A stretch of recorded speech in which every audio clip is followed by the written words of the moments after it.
سفر میں آپ اپنے میزبان آفتاب احمد خانزادہ کے ساتھ ہیں۔ سب سے پہلے آپ سے ریکویسٹ ہے کہ میرے اس چینل کو سبسکرائب کریں، ویڈیو پسند آئے تو شیئر ضرور کریں۔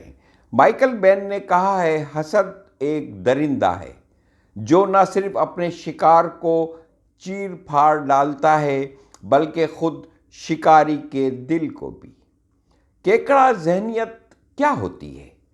کیا تمہیں پتہ ہے کہ اگر کیکڑوں کو ایک کھلے صندوق میں ڈال دو تو وہ باہر کبھی نہیں نکلتے، صندوق کے اندر ہی رہتے ہیں۔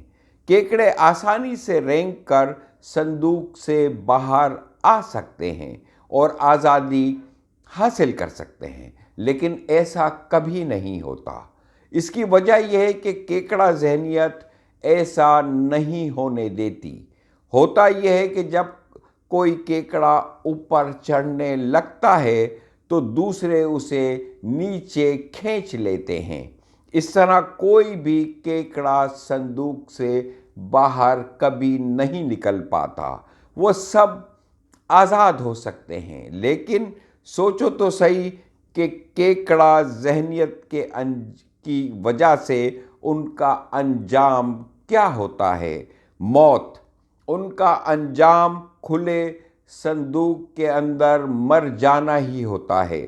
حسد کرنے والوں کا معاملہ بالکل ایسا ہی ہوتا ہے۔ وہ زندگی میں ترقی بالکل نہیں کرتے اور دوسروں کو بھی ترقی کبھی نہیں کرنے دیتے۔ حسد پست عزت نفس کی علامت ہے۔ یہ ساری دنیا کے انسانوں میں پایا جاتا ہے۔ سب سے سنگین مسئلہ یہ ہے کہ حسد اگر کسی قوم کا حصہ بن جائے تو اس کے تباہ کن نتائج نکلتے ہیں۔ حسد لوگوں اور ملکوں کو بدعنوان کر دیتا ہے۔ ہم چیزوں کو ویسے نہیں دیکھتے جیسے وہ ہوتی ہیں، بلکہ ویسے دیکھتے ہیں جیسے کہ ہم ہوتے ہیں۔ ایک دانا انسان اپنی بستی کے باہر بیٹھا ہوا تھا۔ ایک مسافر وہاں سے گزرتے ہوئے اس کے پاس آیا۔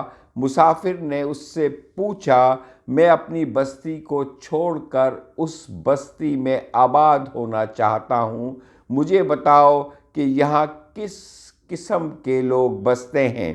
دانا انسان نے اس سے پوچھا، تمہاری بستی میں کیسے لوگ بستے تھے؟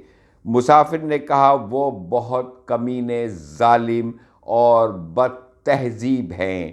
دانے انسان نے کہا، اس بستی میں بھی ایسے ہی لوگ بستے ہیں۔ وہ مسافر چلا گیا۔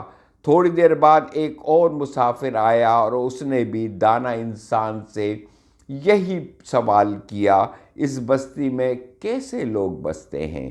دانا انسان نے بھی فوراً اس سے وہی سوال پوچھا، تمہاری بستی میں کیسے انسان بستے ہیں؟